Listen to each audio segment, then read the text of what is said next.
I'm your co-host, also David, David's dad.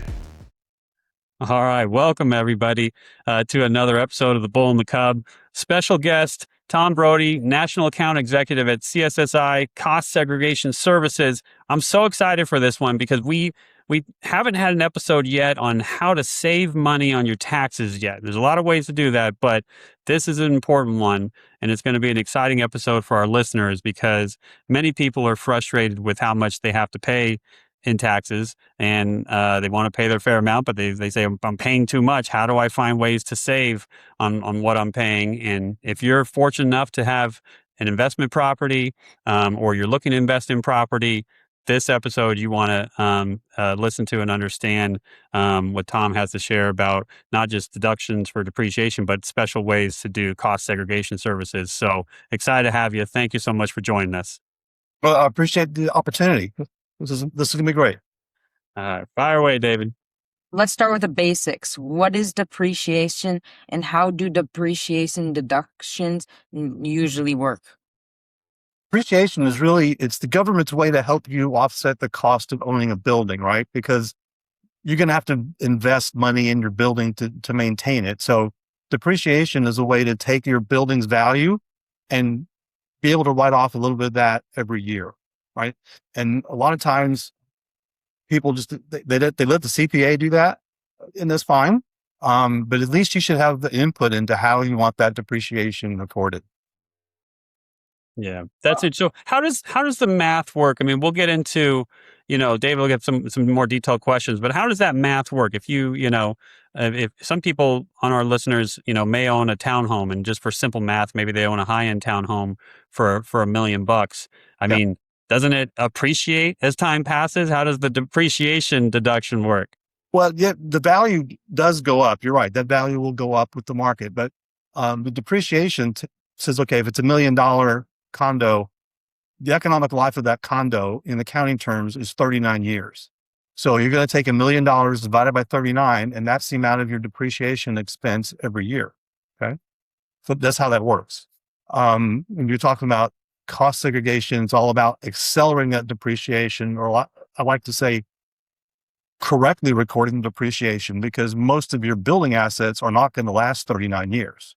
You're going to have to replace some of those things. And so the cost segregation breaks it down into faster depreciating categories. And that's where you can actually kind of like recording the depreciation correctly. So you're going to write off things that are not going to last 39 years. You're going to write those off faster. No. Go ahead, Dave. How did you get into this specialty? Yeah, that's an interesting story. Wasn't, I got a college degree in finance, so we had a fair share of accounting, but went to work for Shell Oil in Shell Oil for 27 years. So this was something after I left Shell, I was looking for something else to do. I kind of stumbled into this. And once I looked into it, I said, well, everybody's got to be doing this. There's going to be no opportunity for me because this is a no-brainer. Why wouldn't you do this, right? But the reality is not many people know about it because their CPAs don't talk about it and they don't help them pursue that. So this is really a big untapped market. It's starting to get a lot of interest, and people who are looking for ways to lessen their tax liability are pursuing this. But there's a lot of people out there that still don't know anything about this. Yeah. Well, so before, David, you get into the cost segregation part, let me do some, because our listeners sure love math. Let's give some simple math for the listeners just to give context for basic depreciation deduction. So if I follow Tom, if you've got paid $1 million for a property, a residential property that you're going to rent out, and say, that's going to be allocated $200,000 for the land, $800,000 for the actual building itself. I think it was 39 years is the kind of depreciation timeline. So the $800,000 you paid for it divided by 39 gets you something around $20,000 a year of a deduction on your taxes. So you may be renting that out for $50,000, right, a year. That's income. Normally you're getting taxed on $50,000. You want to find ways to deduct that $50,000 that you're earning as income on that property every year, so you're not paying taxes on it. You can obviously deduct for property taxes, insurance, but now that's not going to get you where you need to get. You're still going to be paying taxes on that rental income, but you also get a standard deduction, or a deduction, I guess, for about 20 grand a year in that scenario. So that's your basic depreciation deduction, if I follow, and we'll get into the special knowledge you have on cost segregation in a moment. But if I have that right, I wanted to share that with our listeners. Yeah, that's perfectly right. I mean, because you said, just remember, you're going to have maintenance that goes into your property, right? Upkeep and things like that. So the depreciation, the idea of it is that depreciation write-off or expense is to help you offset the costs of annual maintenance on your building. Perfect. If you had 60 seconds to explain cost segregation to a teenager, how would you do it? Okay. I think it's just like we talked about it. Why would you depreciate something longer than you're going to have it, right? So if there's things in your building that you have to replace in 5 years, why would you continue to depreciate that over 39 years? Why wouldn't you write that off sooner? So that way the write-off is going to match when you have to replace it. I mean, that's the whole idea. So this accelerated depreciation that we're kind of talking about with cost seg it's another method. So the straight line depreciation, which you take, your $800,000 divided by 39, that's an acceptable method. That's kind of a shorthand way to do it. It's not the most accurate way to do it. The most accurate way is to break down your building into its component lives, right? So the 5-year assets, the 7-year assets, and then depreciate it accordingly. So that way you're doing it absolutely correct. Right. And by doing it correct, you're deducting more up front. You're getting a bigger deduction now, which is great, right? It's all about time, value, and money, right? And so when I talk to people about this and they say, well, if I have it for 20 years, I'm going to get all the depreciation, right? And I say, okay, if you won the lottery tomorrow, $2 million lottery, you want to wait 40 years to get your money, or do you want the cash value? And I'll ask you guys, what's your answer? I'm greedy. I want my money now so I can invest it. Exactly. So that's the same exact decision that a building owner has. The best thing about that, unlike the lottery, they're not taking a discounted cash flow. They're just going to record the same total dollars. They're going to record a lot of that, about 30, maybe 50% of that value sooner. And their write-off is going to be worth more because a dollar of expense today is worth more than a dollar of expense in the future as far as the dollar value. It's all about time, value, money.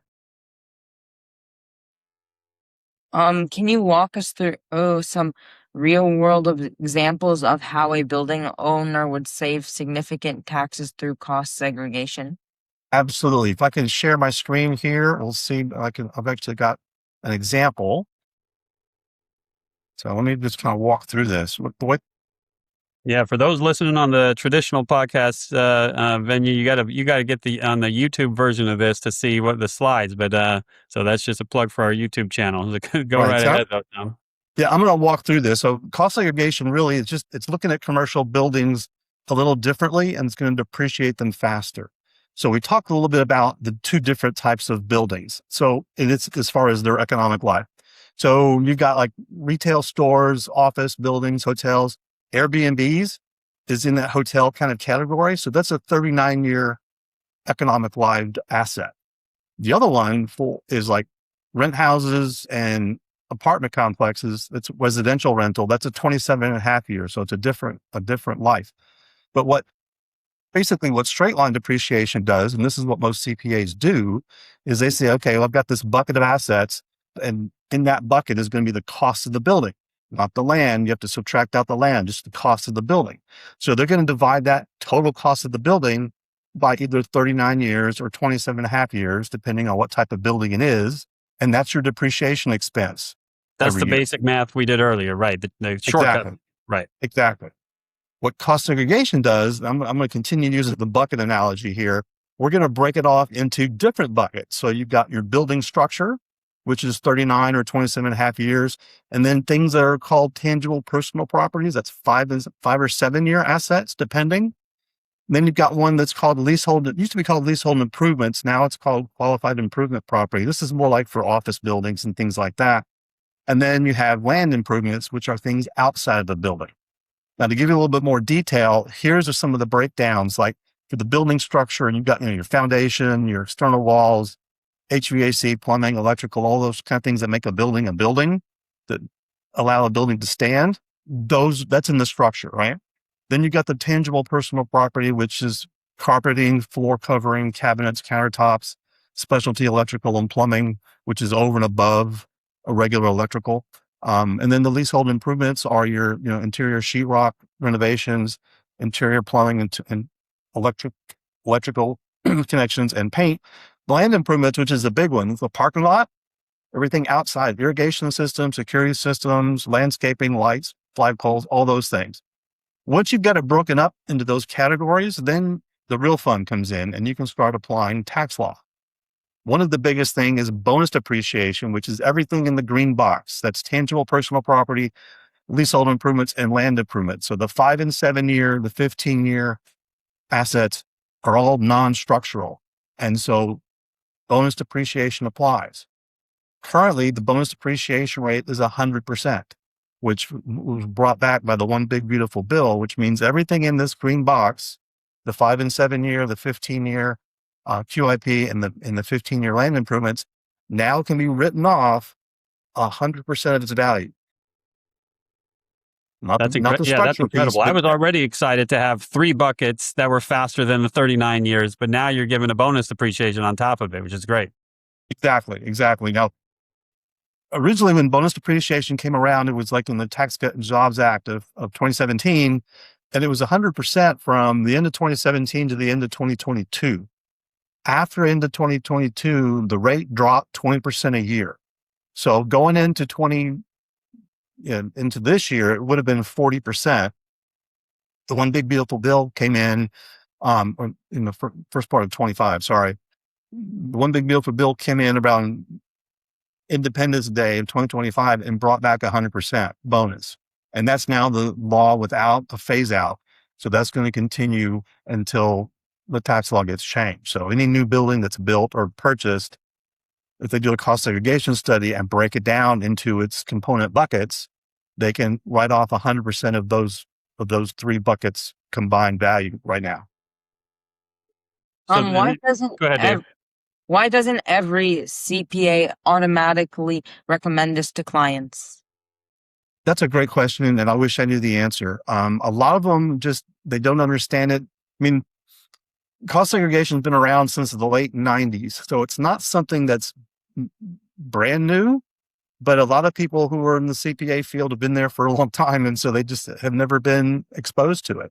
The CPAs that are really looking to help their clients lessen their tax burden, they understand it. Now, CPAs are so busy, they don't have time to do this. And so this is a pretty niche industry, and you have to have a lot of resources to be able to do this. And so they don't have the resources, but they know that there's people like me that are out there. They just, for whatever reason, some are hesitant to go out and bring in outside help, which is wrong. I mean, I think some CPAs are kind of defensive because I'm essentially telling our clients that they've been getting screwed on depreciation by not using cost segregation.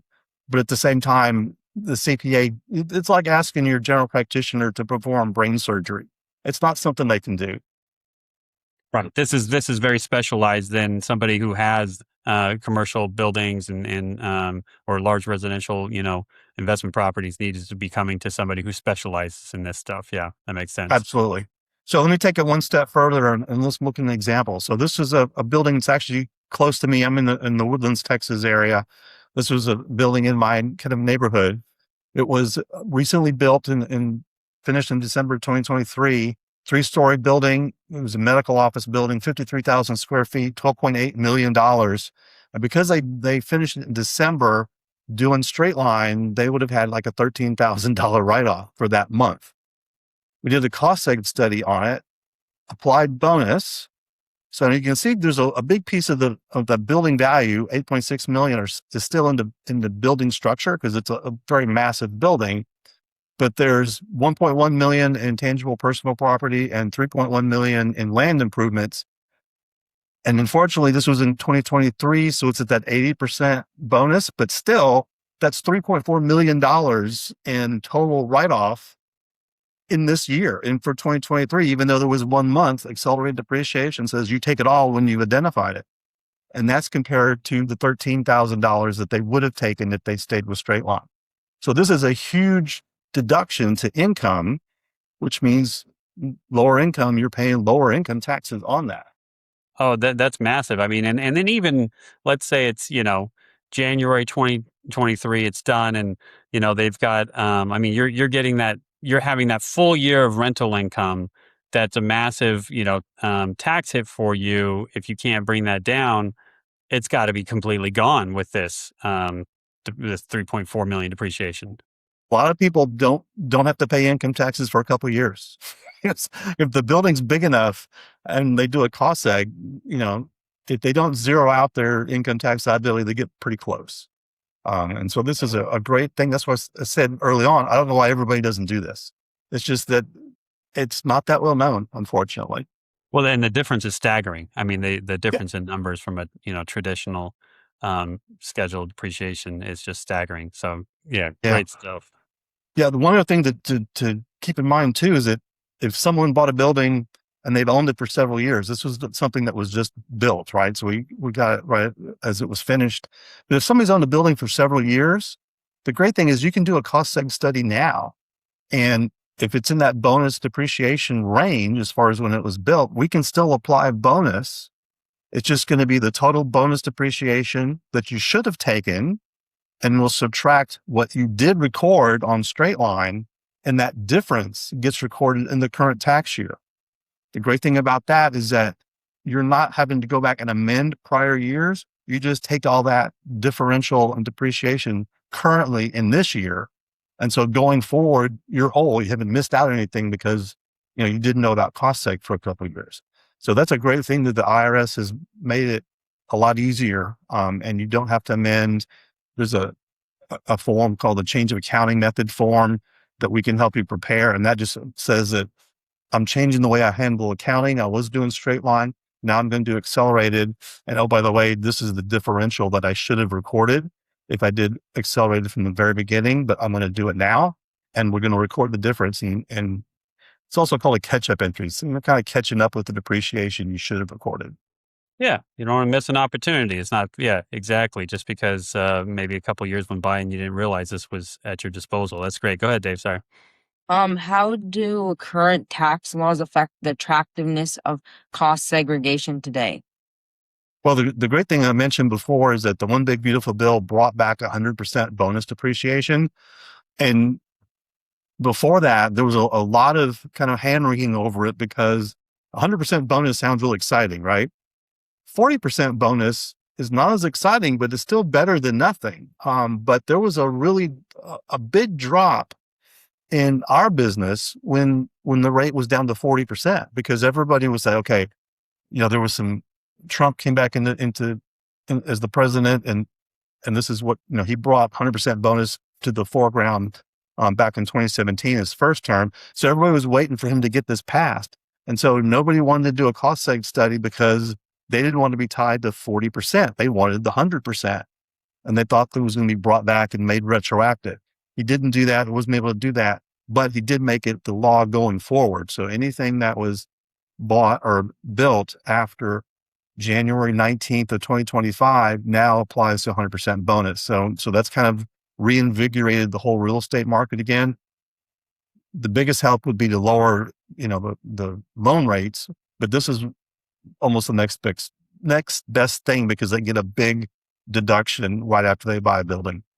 Yeah. Well, that's really interesting you say that, because I think, the front page news is always what's the rate nonstop. And how does that impact the real estate market? But this is, not front page news, but has front page impact. That's for sure. So absolutely.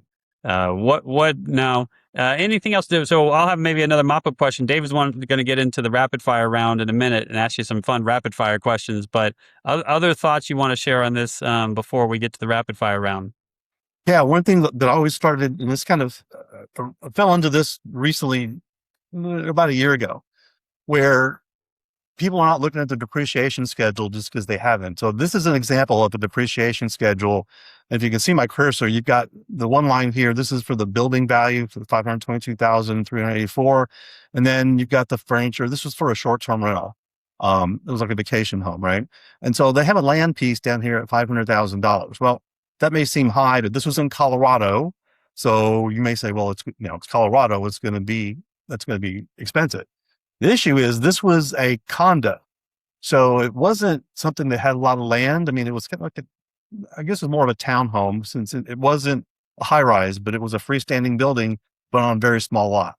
So when I look at that, I go, 500,000 seems high, because I saw a picture of the property. I said, let's take a look at this. So we looked at the county's records. And the problem is that if you've overvalued land, you've lost the depreciation dollars. I looked at the county records. They had it at $125,000. Now, I went back to the property owner and said, why did you assign it at 500,000? Nobody knew. I went to the CPA, didn't know. Whatever, Right. Somebody made a mistake. And as part of the cost segregation study, we can make changes like this to reallocate the dollars. So like, accounting form has the balance. So if we uncovered, $375,000, it's got to go somewhere. So we have to reallocate those dollars from land to building, which now the building value jumps up from 522,000 to 897,000, which is great for me as a cost segregation specialist, because I'm going to cost seg the heck out of that $897,000. And this was bought in 2020. If you see right here, it shows June 30th of 2020. So that means it's eligible for 100% bonus under the previous tax law. So now we can do a cost seg on that $897,000, and that's a heck of a lot more than the $522,000 that he would have done if I just took this at face value without doing some really investigation. So the whole idea, and this is going to use, like I said, the change of accounting method form, which is the same form we'd have to do changing from straight line to accelerated. So that's the one thing. Depreciation schedules are really important. Let me just cover this real quick. People need to review them. The problem is this is not a form that's typically submitted with a tax return. So when you get a copy of your tax return from your CPA, you're not going to see it. But that schedule drives the information that's on your tax return. The data from the schedule goes into the tax return. But if you don't see it, you don't know what the land value is versus the building value. That schedule stays with your tax preparer. So you're going to have to go and ask the CPA to show the depreciation schedule, and they're going to be a little nervous, and they're going to ask you why. So you say, I'm thinking about doing a cost segregation study, and I just want to verify some things. So that's why you have to ask to see it, because it's not typically something that you would see, because it's not on your return. Where do you get that breakdown between when you own a property, the dirt, the land versus the actual building itself? Is that on your property tax records? Where do you get that data from so you can double check to make sure it's accurate? Yeah, it could be on your property record. The county does break that down, and that's public public information, so you can see that. However, sometimes the counties get it wrong. So it really makes sense to talk to a commercial realtor, because what you have to do is if you own the property for several years, let's say 3 years ago, you need to find out what that value of the property is 3 years ago, not what the market value is now, but what it was when you bought the property. And some counties have makes that. Perfect sense. I mean, some counties have that historical information online, but some don't. And so that's why you may have to reach out to a commercial realtor. Well, that's a good catch. And for those that didn't get to see the visual, obviously, I mean, dirt doesn't depreciate. So you want to check and make sure that the, building portion of your property is appropriately, it typically looks like it's going to be 80-20 or more, but 80% of the, value of the entire property is going to be on the building side. That's the portion you can depreciate, right? You're not depreciating the actual dirt. And so you want to make sure you've got a big number there on the building side so you can take advantage of a proper depreciation number and then cost segregate, as you noted, with an expert like Tom. So that's great. David, you've been waiting for the rapid fire. I know he's ready to go. So Go for it, Dave. Do these strategies only apply to large real estate investors, or can small investors benefit too? Great question. When it first came out, that was really just the larger buildings, but CSSI, the company I'm working with, specializes in bringing this down to almost everybody. So if you have a building that's valued at $200,000 and up, so you have to take out the land piece. So if the building only values $200,000, it makes sense to do this. And we offer free estimates, so we can give you an example of how much money you can save and what our fee is going to be. But yeah, this is for everybody.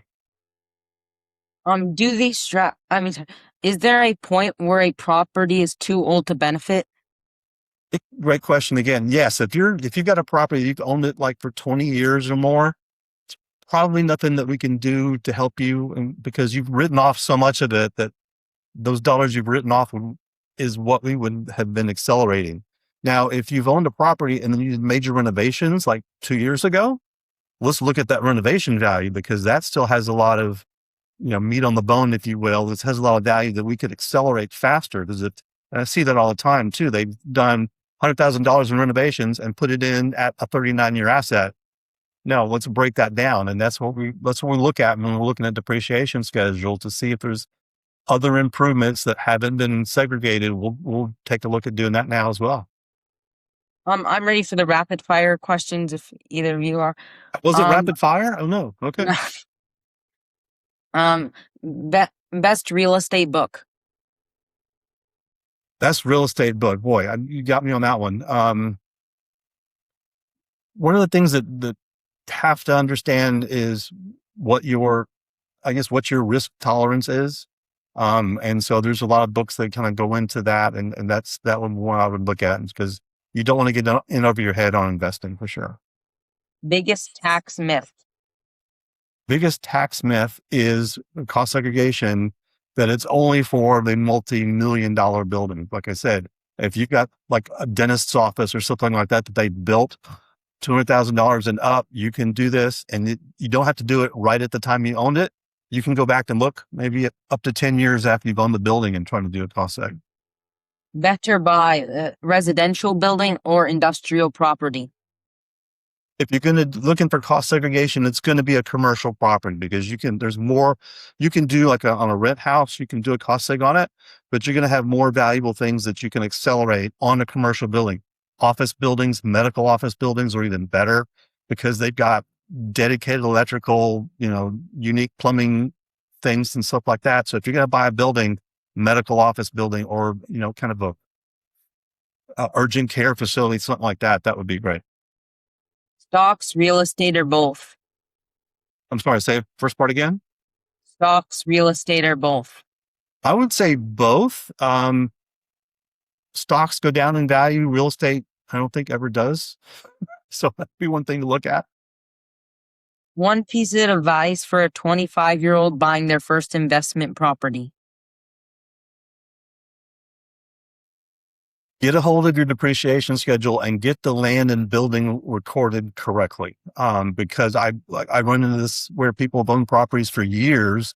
They've never done a cost segregation, and they have the land and building allocation wrong. So take ownership. Don't leave it up to your CPA. Ask questions and make sure you get things recorded where you're comfortable.